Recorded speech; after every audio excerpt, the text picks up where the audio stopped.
a random server and your office, for example, and we figure out like what are the specs of the server, you can go to the iDRAC login page, get the service tag off the pre-authentication page, go look it up, and get the full specs for the server off the Dell website. So that process of looking it up on a third party, I'm going to refer to that as using an oracle. So effectively something that'll tell you a response for one of these identifiers, and that gets important when doing some sampling work. So identifiers often include things that are not part of the ID. They include things like categories, like for Social Security, you've got a serial number and you got a group number, but then you have the location number. The location is effectively a category. They're not, things that are one or two off in location aren't necessarily closer to each other. It's just kind of a categorical split of a slice of that data. So you also have things like sequence numbers, like of course the Social Security serial number that kind of goes from 0 to 1, and then checksum. So has anyone here generated fake credit card numbers for fun? Okay. Yeah, so if you want to generate a fake credit card number, it's pretty straightforward. You pick a prefix, a BIN number is what they call it. That's issued by the merchant bank that has an agreement with Visa or MasterCard or whatnot. And then you got a bunch of numbers in between. And then at the very end of it, you've got a check digit using what's called a LUN code. So effectively, you just add a bunch of numbers together. And if they happen to have the right sequence, then it's a valid credit card number. So going way back into the early days of the internet, we used to call, AOL used to send you the CDs, and they give you like a free trial with each one. And the thing is, like, they make you put in a credit card number to do it, but they didn't, at the time, they couldn't actually afford to run the credit card and try pre-auth. She just gave them a free credit card number and you had free internet forever. So most people just didn't pay for internet in the 90s if you had a credit card generator because they never actually tried to auth it. They just verified that it was a valid format. So another example of numbers that have all these different categories or attributes like categories, sequence numbers, and checksums are vehicle identification numbers. So I love these for a bunch of reasons. One, the number is super dense. There's all kinds of really cool encoded information into it. And two, you can walk around and find anyone's VIN anytime you want to. You just you're legally required to have your VIN visible through your windshield as of 15, 20 years ago. So you can walk around a parking lot and start taking pictures of people's VINs, and then you go pull up their Carfax. You can go find out when it was made. You see all this cool stuff about the car. So one thing you'll notice here is the first character is where the vehicle is built. Second and third is manufacturer name. Fourth and eighth are the type of car, engine size, things like that. There's a security code, but it's only one letter. So just like a LUN check on a credit card, it's only one byte that really verifies the rest of the bytes are okay. And of course, all you need is two VIN numbers to then reverse engineer what that check is, because you can just try all examples to get one that works. So it's not really a security code. It's more of just if you typo it, it's more of a typo check than anything else. But what's interesting about this is the very last part of the VIN is the, let's see, you have where the plant's assembled, and the very last part is the serial number of actually the issue of that car. So you can tell just by looking at this number that you're never going to have more than 1 million cars built in the same plant of the same type in the same model year, because it physically doesn't fit into a VIN number anymore. So folks will have to change something else to have more cars. So you can just get a quick sense of okay, how many cars are there in the world? How many can be built in a given plant? You can start to infer all this information about the physical production capacity of our automotive manufacturers just by looking at what a VIN number will constrain them to. We talk about information as being identifiers as being information rich. Oftentimes, an ID will tell you the location, the time of creation, and the rate of change. So all you need is more than a couple samples in a row to get a sense for how quickly they're changing. And by looking at the gaps, you can also see how many times they're being issued and so on. So just like the VINs, they always represent real world limitations. Like you're not going to have more than 1 million cars in a factory. You're not going to have more than X number of babies born in a given locale in a given group, and so on. And a small sample set can help you define the range pretty quickly. So why does this stuff matter? Does anyone here do web app pen testing or bug bounties, things like that? Cool. Okay, so there's a very common thing called insecure direct object reference. Effectively, you just guess numbers, and if a web application uses an identifier and they treat the identifier as secret, and you can guess it, you can see other people's data because they're not doing ACLs on the actual ID itself to see if you own it. They're just saying if you know what this number is, you can get to it. So that stuff is all over the place. And it's not just for web apps. This kind of IDOR bugs are everywhere. Telephone systems, Chipotle orders, literally everything else. So one example, it's kind of fun. I go to Walgreens for my pharmacy stuff. And Walgreens, if you look at the prescription bottle or the little prescription label on it, it's got two numbers on it. You've got the RX number, which is 7 digits, then dash and 5 digits. So you got a decent amount of entropy there. If these things were random, it'd be pretty hard to predict what was going on. Unfortunately, they were nothing but random, right? The very last 5 digits are the store number, and the very first 7 digits are sequential. And so if you get two prescriptions filled back to back, you're going to see 1, 2, 3, 4, 5, 1, 2, 3, 4, 6, and that's it. So let's say you get another bottle of your allergy meds once a week from pharmacy, and each time you pick it up, there's about 200 different numbers. There's about a gap of 200 between when you picked it up and when you didn't. You know that they're issuing about 199 other pharmacy refills between then and now, right? So you know kind of generally how fast they're issuing things. Now, what's interesting about this one in particular is that Walgreens, they had a portal that you can go into and say, I want to do a prescription refill. So you type in your prescription number here that includes a store number, and it says, okay, it's ready for pickup. It'll tell you the name of the drug, and it doesn't show anything else. And of course, if you happen to, let's say, typo that first number, and you pull up someone's gonorrhea meds, you'd be like, okay, well, I know someone's got gonorrhea. I don't know who it is yet. However, if you open up your browser tools and actually just look at it's a XDR request, it's actually returning the full name and date of birth and all the stuff for that person, even though it doesn't show it to you in the UI. So it's always fun. Like anytime you're doing like web browsing, make sure you have like either Burp Suite or Zap or your dev tools up and looking at the network requests, because oftentimes data is being returned from the servers. It isn't being shown to you in the UI. So this was ugly because all you needed was to be able to guess someone's prescription number, which is a sequential identifier in a given store, and you can just grind through all of them, get everyone's prescriptions and their names, and find out what problems they have, and then whatever you want to do, right? So I didn't want to touch this with a 10-foot pole because I don't want to get sued by these guys. So I called some friends in the government and said, "You guys disclose this." So I don't want to get pinned with this. So I called a friend at DHS, and they were able to get Walgreens to fix it. So I mean, fix it means they don't disclose the name anymore, but they still disclose the prescription if you have the ID. So if you want to go see like how many people in this particular area of town have herpes, you just scan through all the different ID numbers and see who's getting their prescription for whatever the meds are, like Breve or whatever it is like that, and that'll give you an idea of where the clusters are. So if you want to date safely, these are things you could use. So a little more silly example would be Chipotle. So if you show up at Chipotle and you go rummage in their trash can like a raccoon first thing in the morning, and you pull out the first receipt they got, it's going to have the order number on it. You come back about an hour later and you do the same thing at lunchtime. You get another order number. You know how many burritos they sold, right? During kind of the heyday of the pandemic, when a lot of folks are doing kind of like that pickup, and you show up to McDonald's and your mask on, and you grab the box from the thing with the number. My friends were just talking about how it's so awesome they have all this free food now at McDonald's. You just walk up and grab it out of the box, and then they said, well, now you need to know the order ID. It's like, okay, well, how about 100? Like, how about 104, right? It's very easy to, because these numbers are meant to be called out in person, they can't be very long. They're not really much of an authentication mechanism. So you can learn all kinds of things about people's health problems, as well as like their eating habits, just by looking at a couple receipts here and there. So moving on to like more from the personal stuff to more the business side of things, there's a lot of really small information leaks that can have a pretty big impact for a company. So let's say you're a publicly traded company, and you're about to go do Mother's Day sales for your flowers or jewelry or something like that. If your competitors, let's say Wall Street traders happen to know how well you did in sales, they're gonna have a good sense of like whether you're gonna meet your earnings or not, and they're gonna be able to say like, yes, this company's on track or not, and they can either short you or they can buy your stock and wait for it to go up. So how do you go about actually doing that? Well, I picked an example a while back. There's a really common, probably no one here's fortunately ever had to use it, but it's used by a lot of large corporations to do e-commerce orders at scale. So this is Oracle Commerce Platform, or called ATG.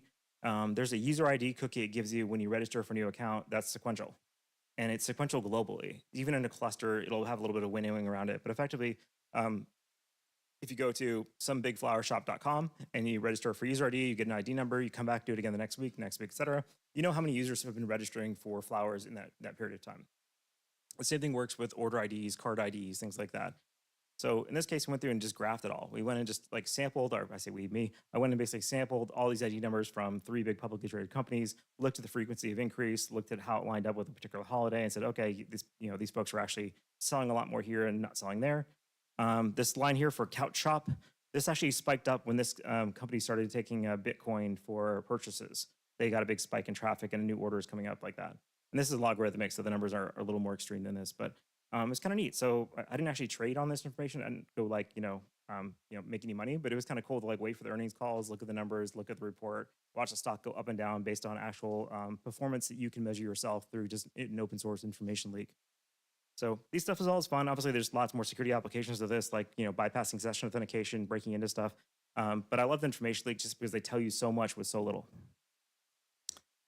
So if you're trying to build a secure application, how you create your identifiers is really critical to security. A sequential number, obviously, it tells whoever sees that number a whole lot. They tell you how frequently you're adding new numbers. They tell you kind of like how busy you are. They tell you like what the possible range of IDs you can ever have. if you're never going to have if you're not going to plan to ever have more than 1 million IDs, for example, you may use like a small int versus a big int or something like that, right? Um, so it's not always obvious what an identifier is, though. So here's an example. It's probably a little bit tough to read here, but does anyone know what this identifier means? Just eyeballing it real quick. So it's a 64-bit, or sorry, it's a 8 bytes of data. First part starts with 0x67, then 16 F208, and then there's some other stuff on the end of it.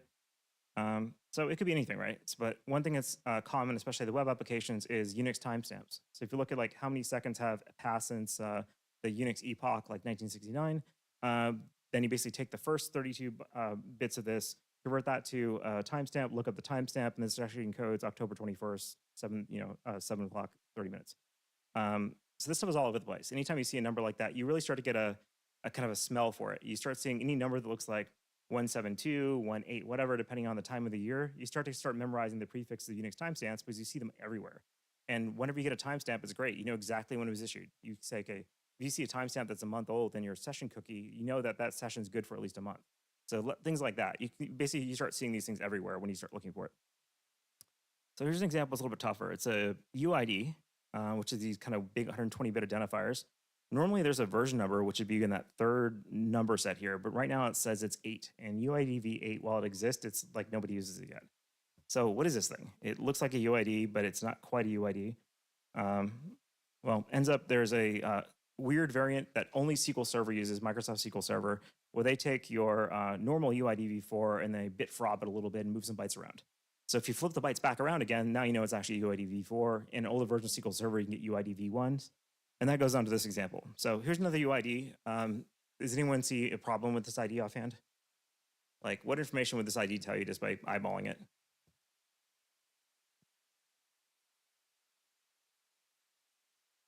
So I mentioned the third set of numbers in a UID, the very first number there, the number 1, that's the version. So this is UID version 1. Version 1 has some pretty interesting properties. It encodes your MAC address and the timestamp into the actual ID itself. And so in this case, we know it's a Dell desktop. It's UID v1. It was allocated at a very specific time based on the first timestamp piece. And this is literally the MAC address of the person's network card who generated this UID at the time. MySQL, even to this day, still uses the MAC address of your web server to generate UIDs, including, and it generates UID v1 by default unless you go out of your way to call UID v4. So even though these things are, kind of gross and they're full of all kinds of information you really don't want to be telling random people, they're still generated by default in a lot of situations. So, if you have a number space, like let's say, IP addresses or phone numbers or sequence numbers or driver's license numbers or prescription IDs, how do you go about actually enumerating that space and trying to discover everything in it, right? And that's kind of what this next section's about. So generally you want to have some kind of sample identifier. You want at least some sample of what an identifier looks like. Look at someone's driver's license, look at a QR code, look at the serial number on the bottom of your shoe, whatever it happens to be. You need some sort of action to then take that ID and give you more information about it, like an Oracle lookup to like the Dell warranty site, DMV. Like one thing I like in Texas is great. Anytime you have to do the safety check on your car, your VIN number gets uploaded to a website with the sequential ID, and you can just get a list of everyone's VINs who's basically done their stuff. So that's an example of an Oracle being able to take a VIN number and get information about the person based on that. You also need a way to record the results so that it makes sense afterwards, and then a way to correlate it all together afterwards and make sense out of it. So I'm old, and when I was, bored in the 90s, I had a telephone and not much else, and there wasn't like good internet or anything like that at the time, and so I started playing around with telephones. And telephone networks are fun, right? Because you have your area code, you got the prefix, and you got like your 4 numbers. So just like that PIN number graph, you got 10,000 numbers in a given prefix. So 555, 454, and then 0000 to 99999. So you got 10,000 numbers you can call. You can take a piece of like, grid paper that's 100 by 100, treat the first one as 000, the bottom right one is 9999, and then start picking up the phone and basically playing Battleship. Call a random number. Is it a person? Is it a phone? Is it a fax machine? Is it a modem? Is it cool? Scribble in whatever you want, whatever color, whatever kind of shape you want on it, and do it again. And as you start kind of playing Battleship enough, you start basically identifying patterns and allocations, things like that. So it's much easier to do this with with a modem than just doing it by hand with a phone. So if we're going to go through and start scanning this giant I guess it's washed out here a little bit, but there's a big grid on the right side. We're going to start basically hunting through this grid, and you kind of see little dots showing up, even though it's a little bit tough to see. Each one of these phone calls takes about 30 seconds of the modem to call, wait for it to ring out, see if anyone picks up, classified as modem and voice, etc. So we speed it up a little bit, go a little faster. it's still about 83 hours to dial every line in a given 10,000 number prefix. And of course, you're making everyone very mad while you do so because they're like, well, stop calling me or whatever, right? But you can already, it's a little tough to see here, but you can start to see there's some patterns popping out. You'll notice there's like a big green stripe at the top. There's like some kind of like dead space here with, I guess it's a little tough to see, but um, let's move up a little bit further. So what you'll notice though is that because this grid is aligned on powers of 10, it's basically like the first line is 0, 0, 0, 0 to, the next one is then, 100, 200, 300, or 1,000, 2,000, 3,000, 4,000, et cetera. You start seeing phone numbers being allocated in blocks of decimal patterns. So the top green line here is actually IBM's modem bank back in 1995. And I still have some old war dialing data, so it's plotted out here in JavaScript for this thing. And then the red line's one, if you can see them, which may not be visible, that's basically a whole bank of numbers from Southwest and Bell that no matter what number you called in that range, it would just go immediately to an error. And of course, the numbers with nothing in them, you're going to see like that no one picked up just rang out or it's a ring out and so on. So you start to really, even with just a few data points here, if we go back to a couple of these slides and you'll able to start seeing the patterns pop out, even if we just did a random sampling, you'd get a sense for all these patterns are pretty quickly. You don't have to go scan all 10,000 to figure out how things are allocated. And of course, then when you start to identify how things cluster together, now you can be much smarter about targeting it. You can say, well, the thing I really want to find seems really dense in this range. Let's go after that range a lot more and start really tuning that in. And these types of approaches are really good for cracking crypto, for breaking cookies and session IDs, for otherwise just identifying information that you're not supposed to be able to have, basically. So going forward a little bit, a little more modern. Is anyone here familiar with like CIDR blocks in IPv4? Cool, awesome. So CIDR blocks are different from phone numbers in that they're usually allocated on powers of 2, not powers of 10. So you see like a CIDR block would be like a 192.168.0.0/24. That means 24 bits of the 32-bit number are fixed, and then the last 8 bits are the range. So you can have up to 256 IPs in that last block because that's equivalent to 8 bits of allocation. So CIDRs are kind of neat because they're all based on powers of 2. And when you're trying to discover an IP range, it's kind of the same challenge that we have with phone numbers. It's kind of like one big dartboard. You have to just keep throwing darts at and figure out what's out there.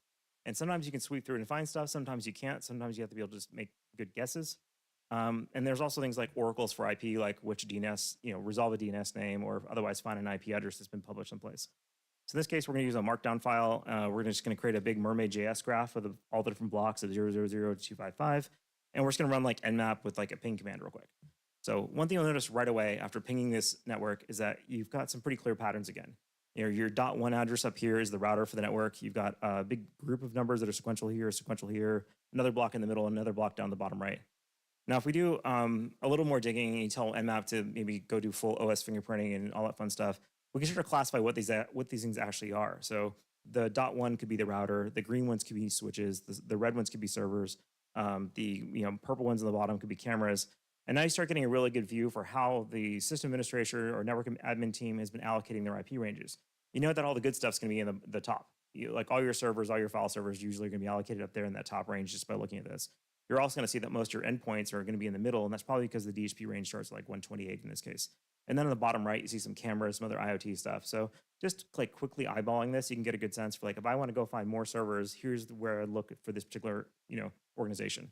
So if we walk up to the big robot out there and unplug its Ethernet port and plug our laptop into it, and we start sampling, we'll get a good sense for where we can find all the juicy stuff to go after before the network team kicks us out.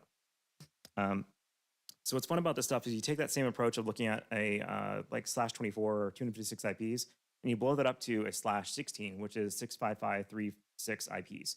And what's cool about this is actually a large, commercial customer of my company's, and it doesn't really give you much here, but it does show you how IPs are being allocated. Just like the previous graph, you see some really clear patterns. The far left edge, those are all your Cisco routers. Those are the ones that control routing for the subnet. So the .0, .1, .2, .3, those are basically always going to be the Cisco IP, the router, the switch that's involved. You see some other blocks here, like all these red ones are file servers. All these pink ones down here are Windows 11 boxes.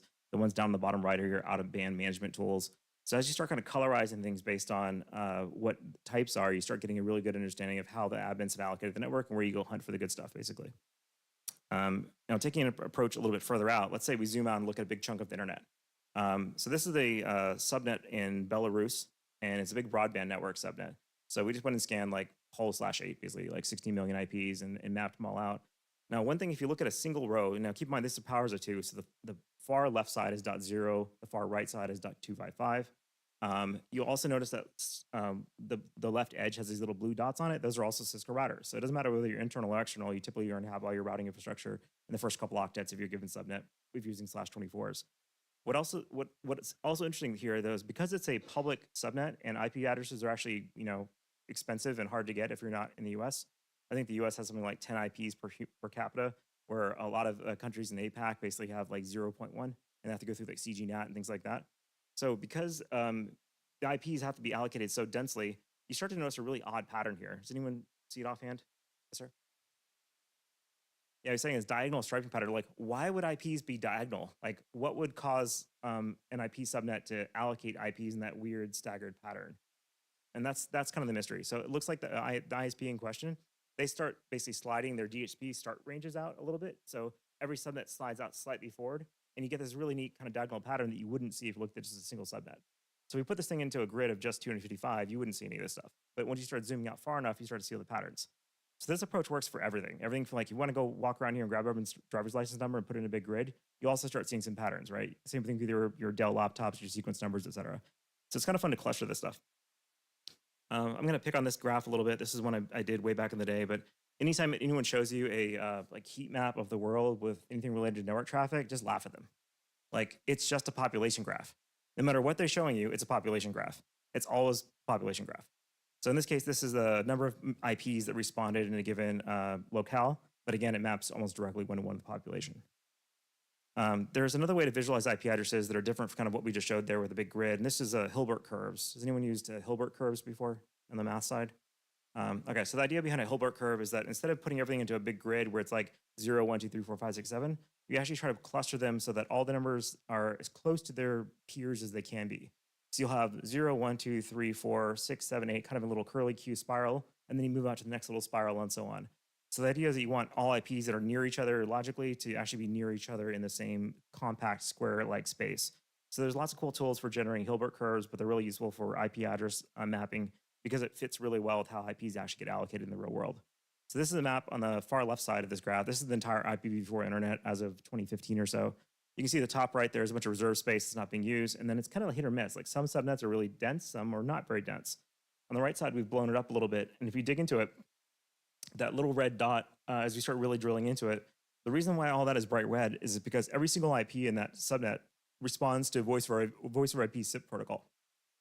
And it didn't really make any sense at the time. Like, why is this big chunk of the internet have SIP on every single machine? Well, it ends up it's a broadband subnet. It's in Germany. And the way that the German telecoms provide home phone number services is they literally give you a Fritzbox router that has a VoIP server on it, and your actual phone calls come in through your router like that.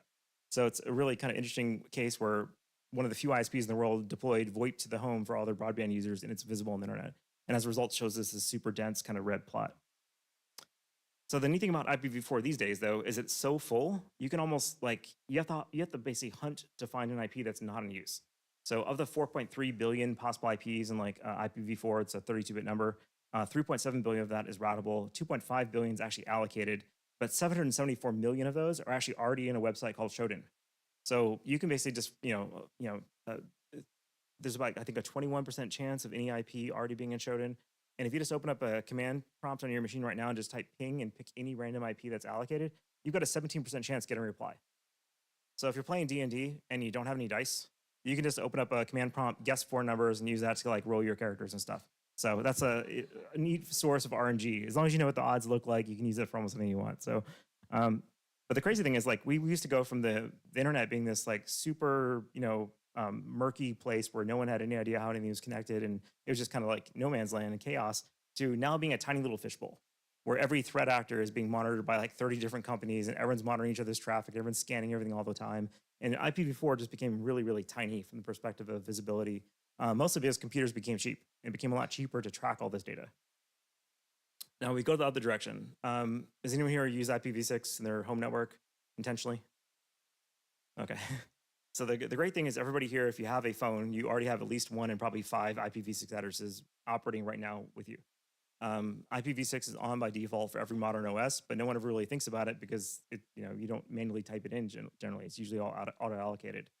But in IPv6, every single endpoint gets the internet version 4 times itself of addresses for itself.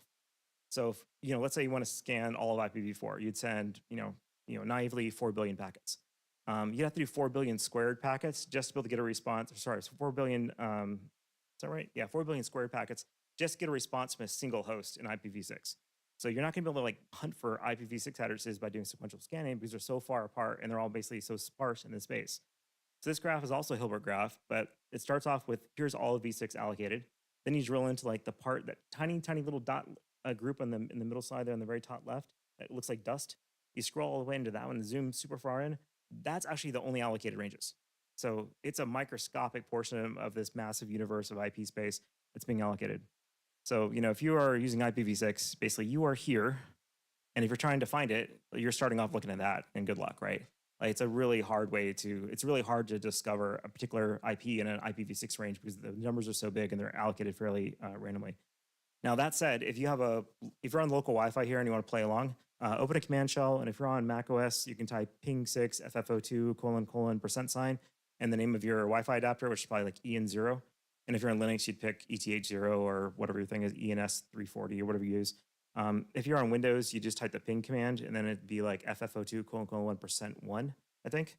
But what you'll notice right away is that you get a ton of replies. You send one ping packet, and you get back like 30 replies from the local machines. Like ends up IPv6 discovery is super easy if you're on the same local network as everybody else because there's this kind of like broadcast capability where you can identify all the local v6 addresses in a single packet. So if you're trying to find IPv6 addresses and you're on the same local segment, super easy. You can find them all in one shot, but you have to be on that segment. But if you're trying to find IPv6 addresses on the internet, good luck. They're going to be incredibly hard to find. So there's a really cool research project. I forgot what universities are involved, but it's like at least 2 or 3. It's IPv6 hit list if you want to Google for it. And what these folks did is they went and sampled all the IPv6 traffic they possibly could. They went and found all the people using v6 in the real world. And they said, how are you allocating your IPs within your given prefix? There's a lot of, just like anytime you ask a human to assign a number, they're going to be bad at it. They're going to give you a number that's predictable. And server admins are not immune to that. They'll say, well, my first server is going to be out of this giant IPv6 range, it'll be 1, and then 2, and then 3, and then 4, then 5, and 6, and so on. So there's a lot of like really easy, predictable ways to identify how people are allocating IPv6. So what this research project did is when basically turned that into a machine learning model. They went and sampled as many different IPv6 allocation schemes as they could, and they built a system for actively going out and pinging and then discovering that and trying to basically turn those into real results. So they're tracking about 2.5 billion patterns that or IPs that are covered by their patterns. And out of those, they found about 20 million or so live IPv6 addresses out of that guesswork, which seems like a lot, right? It's a lot of IPs. But I guess before the next slide, who here has used Shodan? Cool. Yeah, Shodan's awesome. So John Matherly lives up in I think Round Rock or something like that. So he's a local Texas guy. But Shodan's awesome. They scan the whole internet constantly. They basically tell you what's running on everyone else's computers effectively. So Shodan, because they scan IPv4, they're scanning basically starting at 000, go all the way up to T23 and so on. And they just basically scan it all sequentially, somewhat randomly. But it's pretty easy to scan all of v4 these days. You can scan all of IPv4 in about an hour and a half with a cheap, $30 a month node in DigitalOcean. But what was really interesting is that Shodan actually has a lot of addresses for v6. So if you search Shodan for has IPv6 or v6 true, I forget what the syntax is, they come back with 211 million IPv6 addresses in Shodan. Now, this university group that spent literally 7 years trying to guess IPv6 addresses only came up with 20 million. So how did they end up with 200 million IPs? Any guesses? So we mentioned before that hunting for IPv6 ranges sequentially doesn't work. Because every host gets allocated its microscopic little number in the massive space, good luck getting it. So Shodan did something really clever, which is they made the IPv6 addresses come to them. So is anyone here familiar with the network time protocol? Cool. So yeah, it runs on UDP 123. Almost every machine you have uses it, your phone, everything else. Effectively, whenever your computer starts up, it says, it tries to resolve a time server, and it usually goes to a time pool. So it'll query pool.ntp.org, and that'll give you a geo-IP response of a random time server from the pool. You then ask that time server, hey, what time is it? You set your clock, and you're off to the races, and that's that. So the neat thing about that is everyone can contribute their own time servers to the pool, including Shodan. So Shodan went through and registered all their own time servers across all the pools for v6, and they waited till all the IPv6 clients started asking for the time, and as soon as your system boots up, gets a NTP server out of the pool, you happen to get one of Shodan's time servers, they turn around and scan you and they put it on the internet. It's great. So super clever. So they got some flack for it a few years ago where folks are like, hey, this is evil. You're like, scanning people who use you as a time server. And their response is like, well, we're giving you the time. So, but it's a really neat way to do it. So sometimes you have to really go out of the box to be able to do IP space discovery or number discovery like that. If you can find some way for someone to give you the number as opposed to go hunt for it, even better, right? They're doing the work, not you, to find it. So just like IPv6 addresses, UUIDs or GUIDs are also 128 bits. And there's some bits there that are assigned like your version number and the variants, stuff like that. So it's not really 128 full bits, but it's pretty close. So they're about the same amount of IP space or amount of numerical space as an IPv6 address, but they're usually pretty richly encoded. So before we had an example about like SQL Server v1 and frobbing and things like that, the byte frobbing changes. But here's an example of like all the different UID versions you'll see in the world. And they're kind of color coded here by version 1. You can see version 1 and version 2 have the timestamp is the first yellow blob. And then the MAC address is that last blob there. Version 3 isn't really used very much. Version 4 really is what you see almost everywhere. So you're almost always going to see version 4 these days. Version 4, every single bit except for the variant and the that 4 and that B there are going to be driven by a random number generator. So theoretically, those are actually random, and they're actually, as long as it's a secure random source, you're in a good shape. Now, the funny thing about V4 is that a lot of folks generated UID V4 results using a not secure random number generator years ago. They put that in their database as an identifier, and they can't change it because it's tied to database row IDs. So even if something looks like a random UID V4 like this, it could have been generated by a really buggy version of like JavaScript math brand or something like that. So it's pretty common for these random numbers to really not be that random when you start brute forcing the seeds again and realizing like, oh, okay, if you just set the timestamp to the seed or you set the seed to 0, I can generate all the same UIDs as you did at 10 years ago. And because these IDs tend to get persisted forever, they get stuck in IDs, they get put into QR codes, they get put into database rows, they live forever. So you can't really fix them after the fact. So if you ever have a weak generated random number like this and it's in your database, you're a host. You need to make sure your ACLs are really good because otherwise people can guess your numbers with a little bit of work. So going down a little bit further here, you'll notice that there's things called, there's these V6, V7, and V8 UIDs. The biggest problem that folks have with UID V4, even though it's secure-ish and that it's more random, is that the first few bytes of the V4 ID are not sequential. So the problem with that is if you're trying to put all this data into a database, you can't really get any kind of shard locality. Like you can't, all of your records for a given time period are going to be scattered across your entire index. They're not going to be near each other, and as a result, it could be slower to query. So UID V7 tries to solve that by embedding a timestamp in the very first part of the UID and then keeping the other half of it random. So you're dropping some bits there. You're going from, I think something like 122 bits of random to like 48 bits of random, or maybe a little more, 72 bits of random. Anyway, so why does this stuff matter? Well, UIDs are like everywhere. So almost every tool you use, everything you touch is going to have a UID embedded in it someplace, and you're going to see these things all over the place. Once you start looking for them, you'll never stop seeing UIDs and Unix timestamps. Every Office document has a doc ID, which is UID built into it. I'm working on a fun project now. It's not quite ready, but I don't know if anyone heard rumors back in the 90s or early 2000s that anytime you open up a Word document, it like tracks you. It's true. It's true, and it tracked people forever. So I went and pulled about a terabyte of Word documents off the internet over the weekend. Went and basically chewed through and grabbed all the UIDs hard-coded into those documents and included the MAC addresses of all the people who created those documents at the time, as well as the metadata for who created them. So you can say, oh, this person at the NIH had this email address on this Dell computer with this MAC address at this time and this date. And then later on, you can say, oh, you finally got a new computer. I saw your MAC change as the next document they published came out. So it's kind of cool to pull that out. So right now I'm building this giant map of all the MAC allocations across all the Word documents we found out there and showing like how they change over time, things like that. But you can also find these UIDs in like Windows registry, binaries, COM controls. They're embedded in everything in Windows. Everything in Windows has a GUID in it somewhere. And oftentimes these GUIDs are based on UIDs. And a lot of these UIDs are actually version 1 UIDs that hard code the MAC address of the developer who created that component into the Windows OS. And of course, database IDs, you see them everywhere. So I went through and dumped all the UIDs and GUIDs from the Windows registry and then mapped out which MAC address vendor it correlated with just for fun. And you can see that the majority of the MAC address, the majority of the Windows developers who created components were using an Intel network card when they did so. And then you saw a lot of Dell ones, and you see a lot of 3Com, because 3Com used to make network cards before all the weird stuff happened. And then you see Toshiba. And then there's Digital Equipment Corporation, which is kind of a lark because these ones are actually not MAC addresses. They're more of like an industry identifier because DEC is the one that actually created the COM IDs and this whole system in the first place. So yeah, you can go through and basically dump out all kinds of fun stuff and play with it. So we talked a little bit about UID v7. So v7 is what you're going to see everywhere. So previously you see v4 everywhere. You just look for that third number being the number 4. You know it's a UID v4. Those are generally safe unless you had a bad random number generator. But as everyone starts moving over to UID v7s, because you can do shard locality with a timestamp, you're now going to leak a lot more information out to anybody who can see it. So now anytime you get a UID v7, you know exactly like the nanosecond to 48 bits of precision that UID was created. And you can do some cool stuff with that. You can like create 2 or 3 accounts in a row and then look at the UIDs afterwards and see how long did it take for the account to get created. What happens if I try to create an account with another person's email address? Does it take longer or slower? So you can start doing timing attacks just based on UID generation due to the fact people are adopting a new UID version.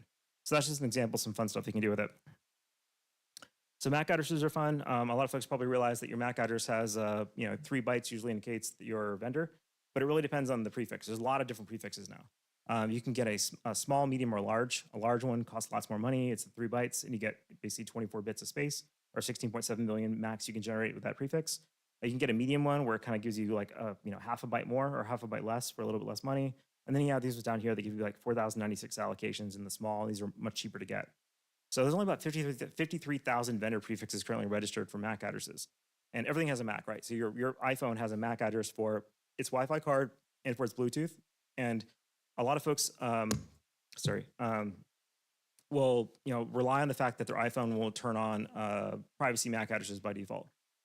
So until about 3 or 4 years ago, most mobile devices would have a hard-coded MAC address. Every time you join someone's Wi-Fi network, you're telling them your MAC, and they could track you forever with that. It was great.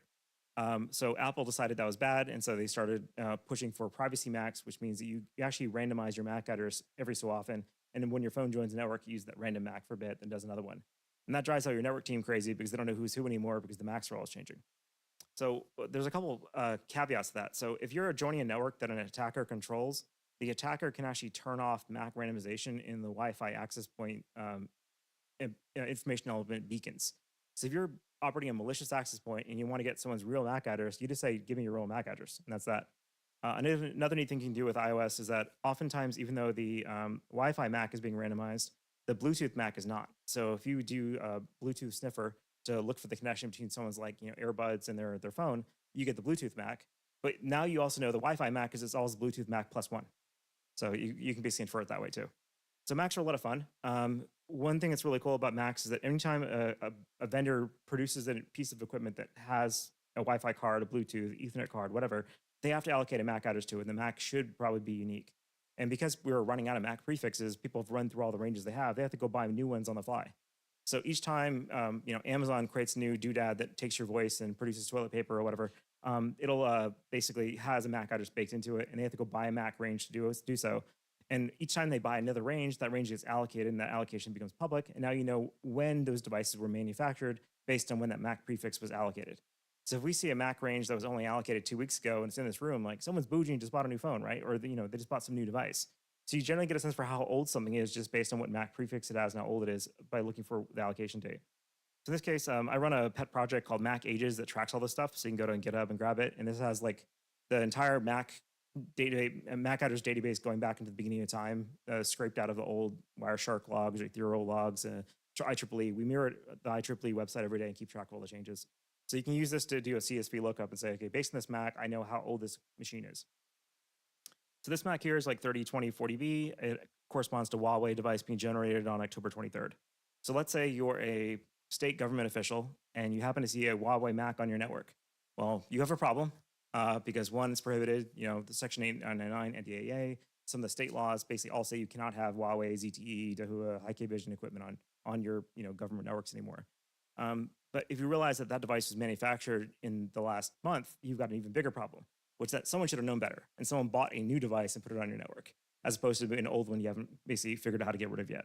So the date of the allocation is actually really important for a lot of security reasoning. So I was playing around with different ways to data mine Macs off the internet. So the product I work on, we've got about like 30 different ways to get a machine to tell us its MAC address over the network, even if we're not local to it. So you can get it to leak it out a whole bunch of ways, like MDNS, serial numbers, UPnP IDs, SSDP, NetBIOS, of course. SNMP has a couple ways to leak it out. Even unauthenticated SNMP version 3 will give you the MAC address to the router through a little bit of messing around.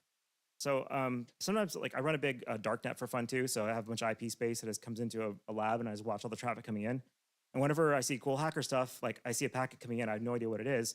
Like, the normal way to solve that is you go do research. You go, okay, what protocol is it? What port is it on? Let me go Google. The lazy hacker way to do it though is you take that packet and you turn around and scan the whole internet with that packet again and see what comes back to you. So the funny thing about that is anytime a security researcher comes up with a new attack or new technique, they like to go scan the whole internet to see what's affected by it.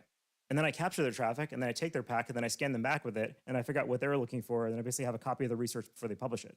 So it's been really fun to kind of like scoop other researchers on their work just by taking their own packets and sending them back out again and getting what's back in.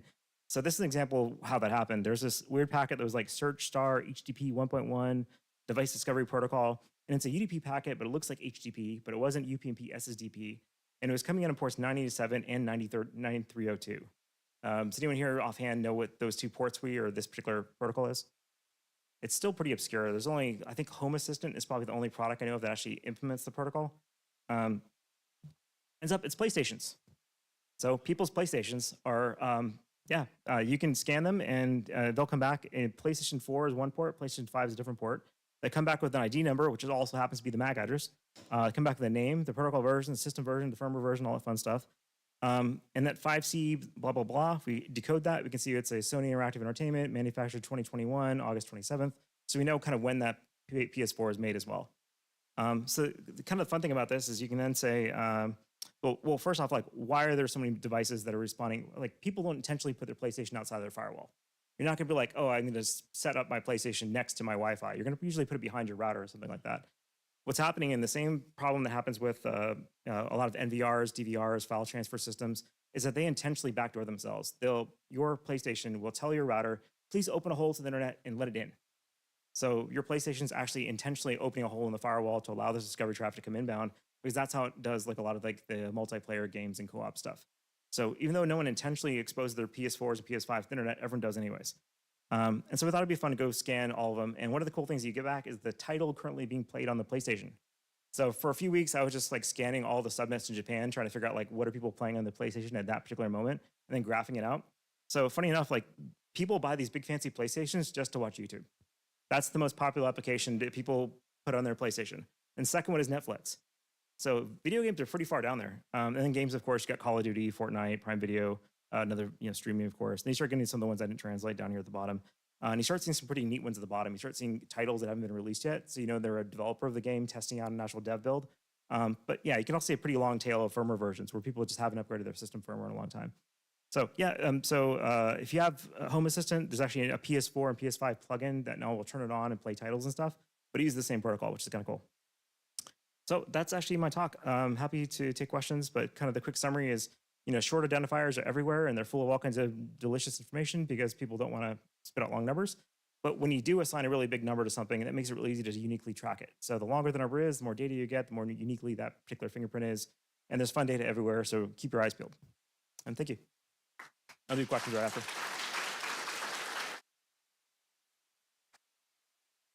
Do you have a question?